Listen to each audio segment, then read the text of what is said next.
Auzubillahiminash-shaytanir-rajeem. Bismillahir-rahmanir-rahim. So we'll be learning 3 ayats of Surah AnNahal today. Ayat number 48, 49 and 50. So we'll do a simple translation first and then we'll go into the details. Allah subhanahu wa ta'ala in ayat number 48 talks about one of his qudra, and the ayat starts with Awalam Yarau. Allah subhanahu wa ta'ala is addressing here all the mankind by saying, have they not seen, have the people not seen, ila, towards ma khalaqallahu, whatever Allah subhanahu wa ta'ala has created, min shay'in, among things or of all the things. Then Allah subhanahu wa ta'ala draws attention to a particular qudra by saying, yatafayya'u zilaluhu, the shades of the things, the things that are there, the shadows of those things incline or turn anil yamini, towards the right, washama'ili, or towards the left. So when the person or any object is present in the light, then the shadow of those things, thus they keep moving from right to left or left to right based on the position of the sun or the light. And Allah subhanahu wa ta'ala is relating that activity that He has created, the shadows of the things which are actually doing the sajda towards Allah subhanahu wa ta'ala, sujjada lillahi, prostrating, making sajda to Allah subhanahu wa ta'ala. And then Allah further says, wahum dakhirun, while they are humble. So even the shadows of the things, because they are always towards the lower side on the earth, the person or any object or any tree, but their shadows are on the ground. So Allah is calling that the humility, the humbleness of everything, including the shadows, they are making sajda to Allah subhanahu wa ta'ala. Then Allah continues, walillahi, and to Allah subhanahu wa ta'ala, yasjudu, make sajda, prostrates, ma fis samawati, whatsoever is in the heavens, wa ma fil ardi, and whatsoever is on the earth. Then Allah further says, min dabbatin, among all the living creatures, wal malaikatu, and the angels, wahum la yastakbirun, and they do not show arrogance, they are not arrogant. Then Allah further says, yakhafuna, they fear, rabbahum, their Lord, min fawqihim, from above them, wa yaf'aluna, and they do, ma yu'marun, whatever they are commanded. So here especially this ayat is pointing to the angels, the malaika, that whatever they are commanded, they perform, they do their duties. So this is the ayat of a sajda. So after the class, please make a sajda for Allah subhanahu wa ta'ala. Then we will go in the beginning and do a breakdown of the words of the ayat. Allah subhanahu wa ta'ala starts by the words awalam yarau. So we'll understand the meaning and the breakdown.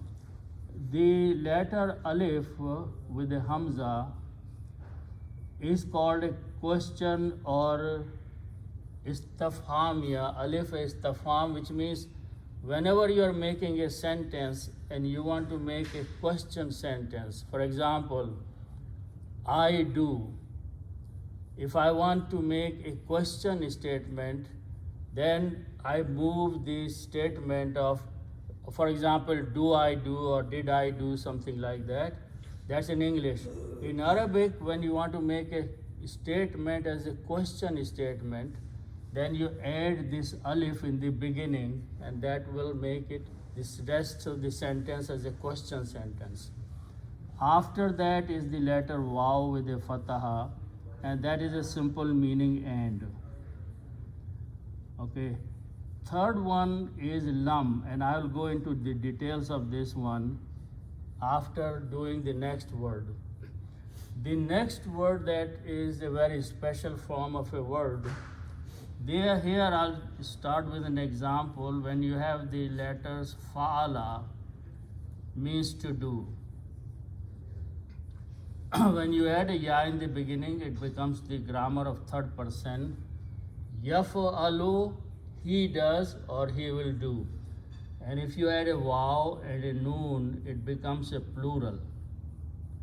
So the word is yaf'aluna, means they, whoever they are, do something, or they are doing something, or they will do something, both present and future mudare. So this is the construct of a verbal statement starting with the three root letters fa, ain and lam. So I'm going to start with these three letters, ra, alif and a ya. The meaning of these three letters is to see. So we are going to make the grammar of they see, or they are seeing, or they will see, using this format here. So the first thing is that you add a ya in the beginning and vuna at the end. Okay. So this construct will bring the meaning of they see. Okay.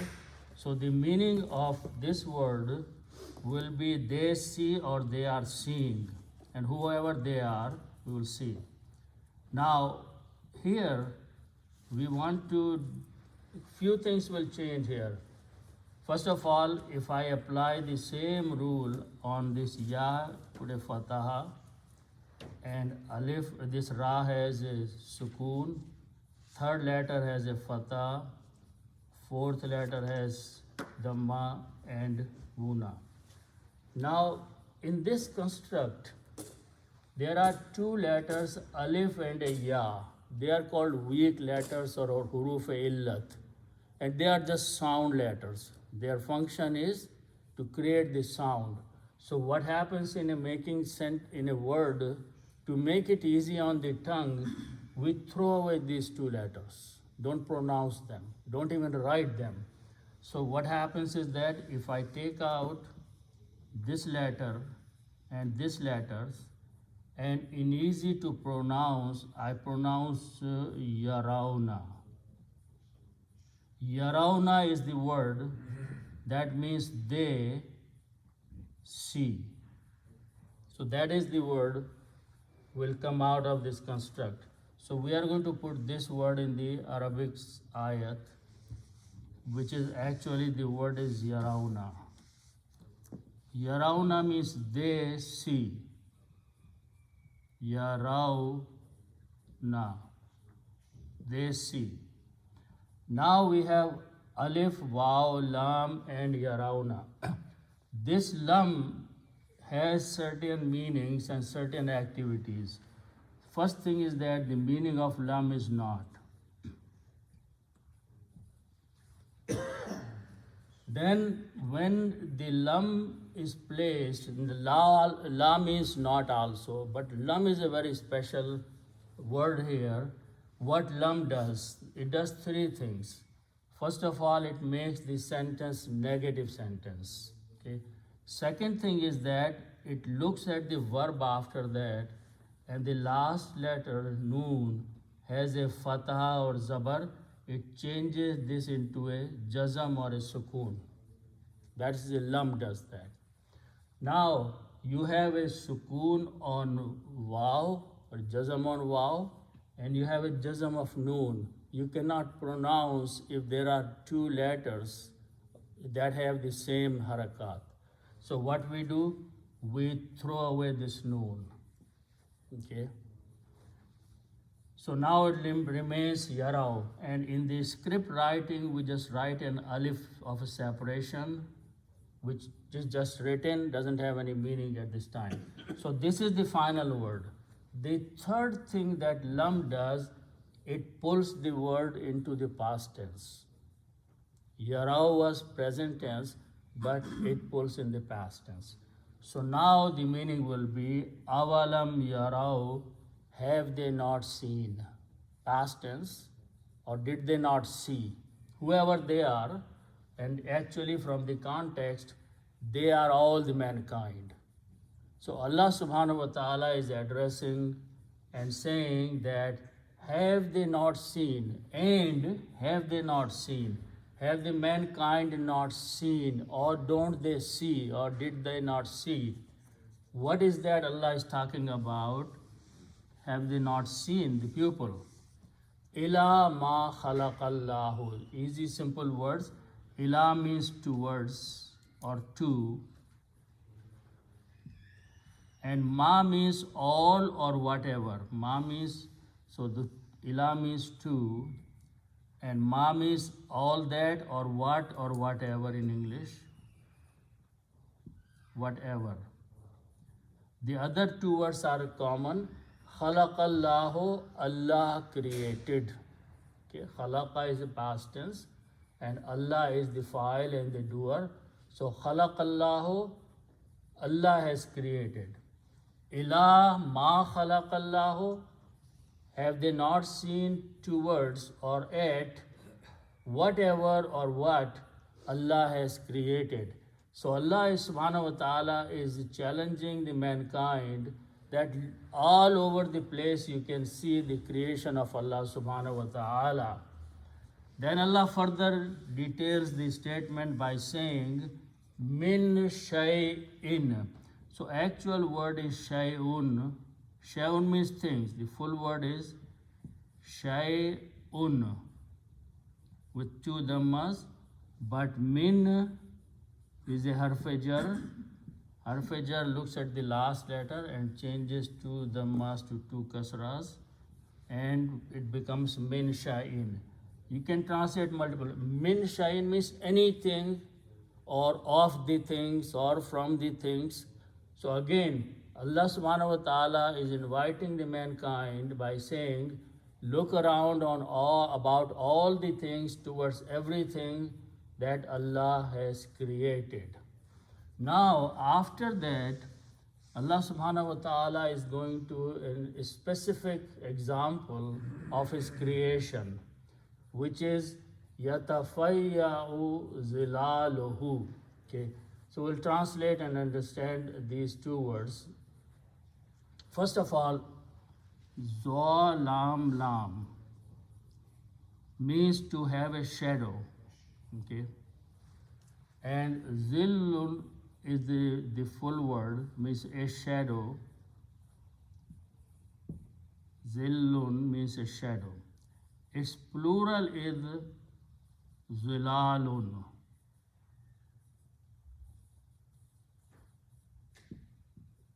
Zilalun means shadows. Okay, so we'll start with this word.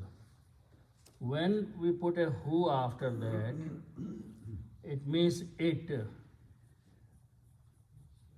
Okay. So zila, when you combine these two, one dhamma goes away, so the word becomes zilaluhu. Zilaluhu means their shadows, the shadows of the things. So Allah subhanahu wa ta'ala is drawing the attention because who is pointing to the shayn. So anything Allah has created, Allah subhanahu wa ta'ala is mentioning that the shadows of those things. If you're thinking of a tree, then how the shadow is of the tree. If you are thinking of a person, how is the shadow of the person when a person is standing or sitting and sun is shining or any other light shining on him or on the tree or any object, how the shadows are. So Allah is drawing the attention of the mankind towards the shadows of the things. Okay. The word before that are three letters as fa, Ya and Hamza are the three letters. The meaning of these three letters is to turn, or there are many other meanings also, but these are three letters. They belong to the group of the words Fa'ala. Okay, and these are Fa, Ya, and Hamza.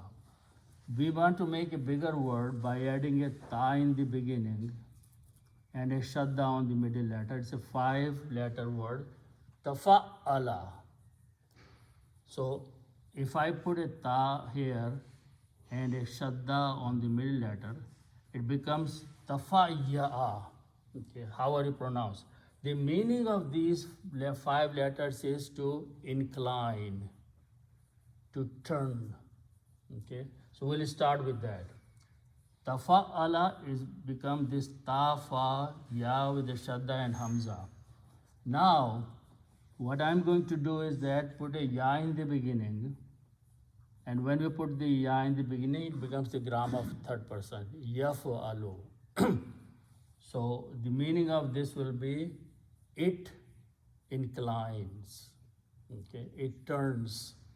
So harakat will be, Ya is the third person, Ta, Fa, Ya, and this is Hamza. Okay. This is Tafa'ala, so this is Tafa, Yatafa-ya'a. It's hard right now, but it'll become very simple. Now what happens is that if I write down them together, Ya is there, Ta is there, and it's pronounced Yata. Fa is there with a fatha, and Ya has a Shadda, and then last letter is Hamza with a pesh. Now, whenever we have a Hamza, it needs a chair, so we put a Waw underneath, which is just a sitting chair. Don't pronounce Waw, nothing. So the word is Yatafayya'u. It's easy to pronounce, Yatafayya'u. Yatafayya'u means it inclines, it turns. What turns?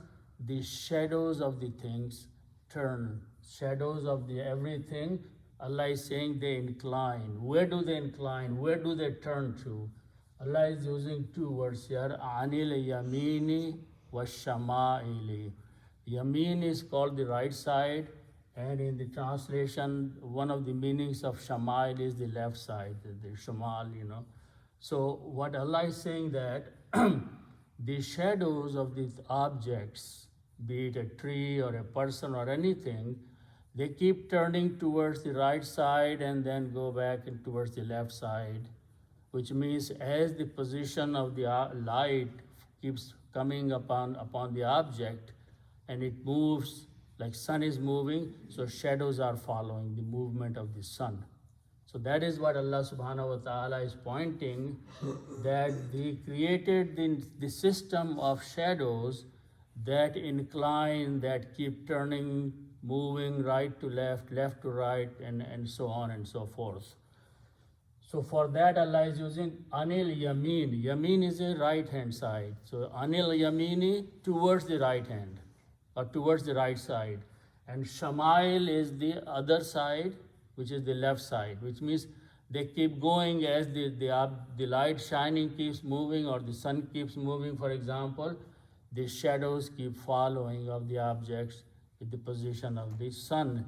This is one of the Qudrat and the creation of Allah subhanahu wa ta'ala.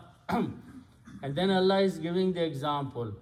This type of movement is like they are doing sajda, because they are always on the lower side. The shadow doesn't go up, it always goes down, always falls on the earth. Okay?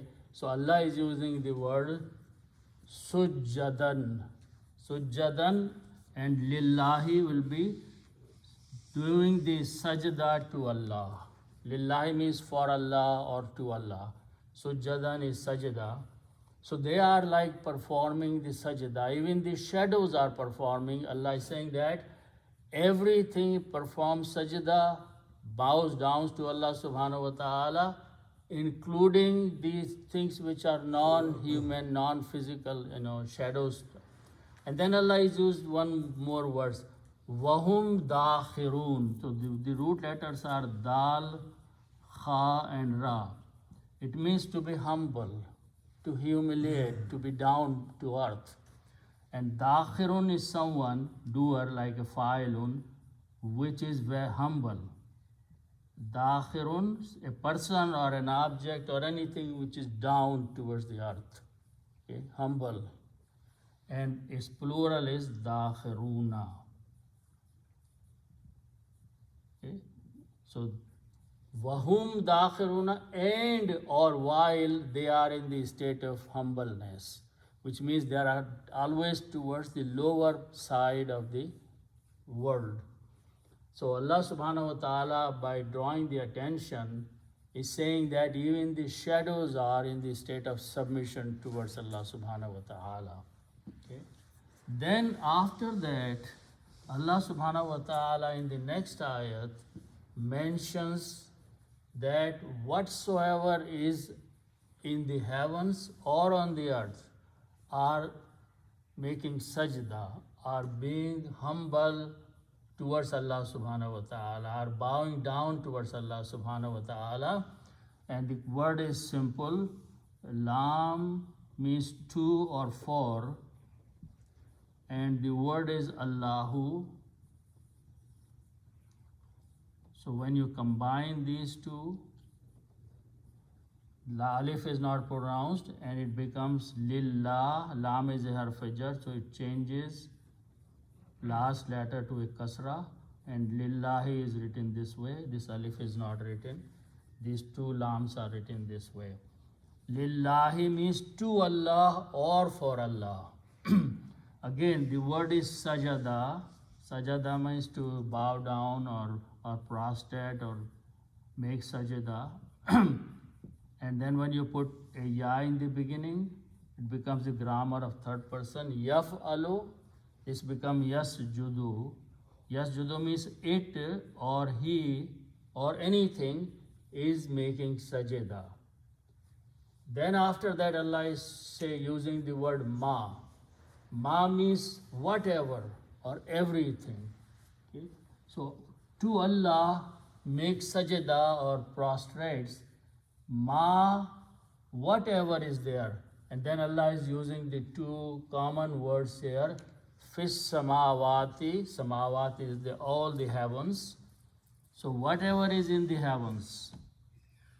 Wama fil ard, simple words, and whatsoever is in the earth or on the earth, they are making sajda to Allah subhanahu wa ta'ala. Everything, all the objects.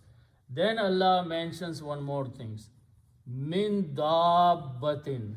Dabbatin starts with these root letters dal, ba and ba.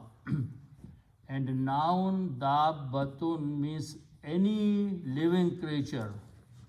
It can be a person or it can be any other object which is living. So the full word is dabbatun, and when you put min before that, which is a harf jar, among, then min will change to dabbatun, to dabbatin.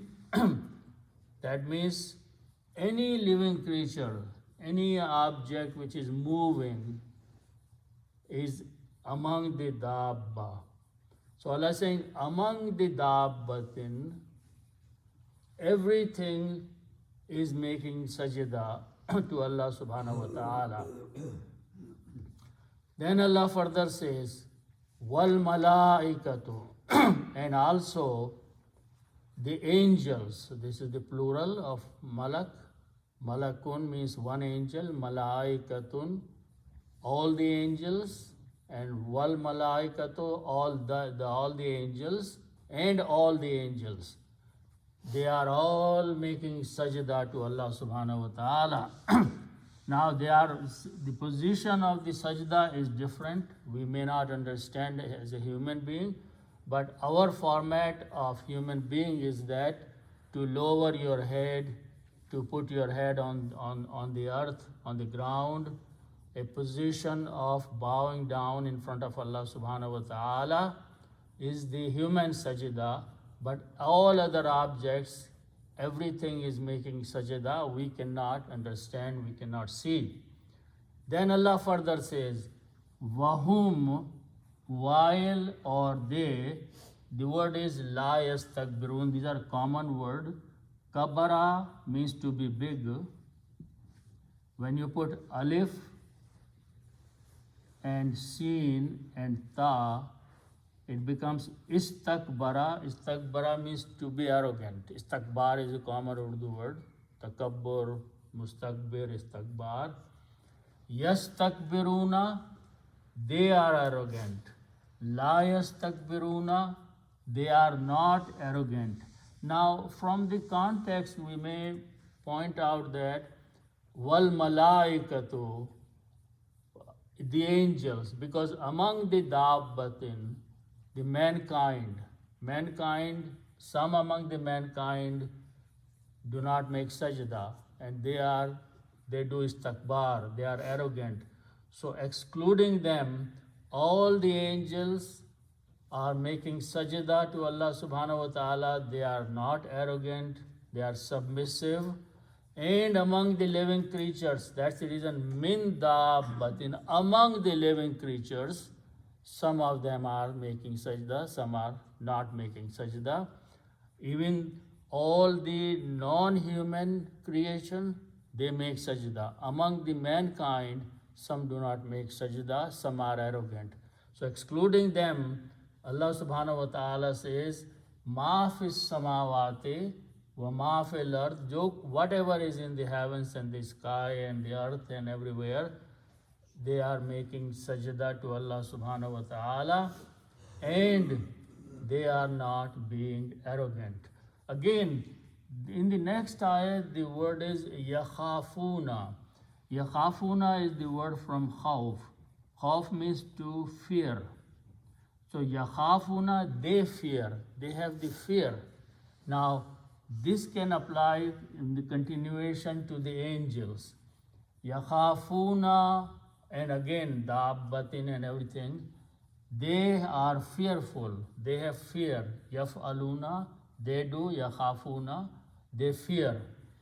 Rabbahum, their Lord. So all these creation have this fear of their Lord, of the greatness of Allah subhanahu wa ta'ala.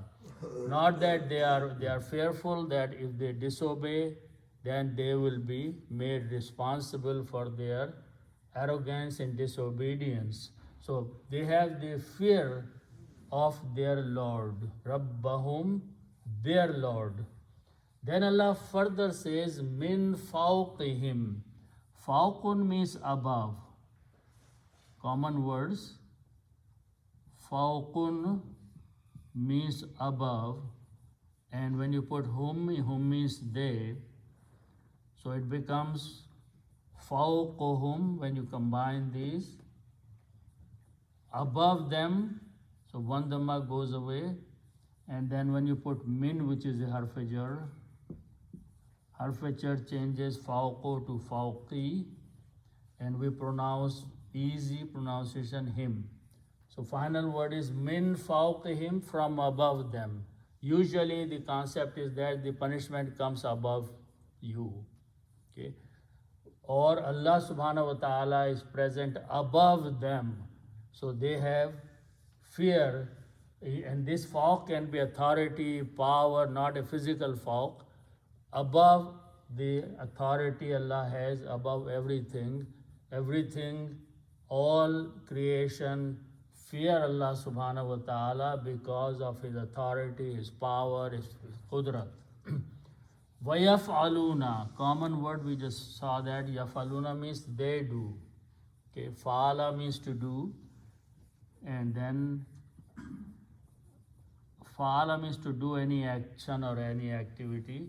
Ya is third person, wuna is plural. So Allah is saying yaf'aluna, and they do, and they are doing. Okay, what? Ma again comes again and again here. Ma means whatever or what or that. The word after that is amara. Amara means to command. So this is actually hamza, Even simple way to write is this way in Arabic. Amara means to order or to command. When you put a ya, it becomes third person's grammar, and wuna becomes plural. So it becomes yu'maruna. Okay, that's what the word is in the Quran. If you write down them together, it will be like that. Yu'maruna, yu'maruna. They are commanded. It is a passive. They are commanded. Whatever they are commanded to do, they yaf'aluna, they do. And this will definitely apply to all the angels. That angels, because after this point the topic mostly goes to the angels, that angels fear Allah subhanahu wa ta'ala from above by His qudrat, by His power, by His authority, and whatever they are commanded to do, they do without hesitation. So these are the ayat about, and this is the ayat sajda. So after the class we can do a sajda to Allah subhanahu wa ta'ala. So these are very simple. Most of these words are Urdu words, easy to understand if we focus a little bit on the grammatical side of these words. So inshallah we'll stop here and then we'll see if you have any question or any comments.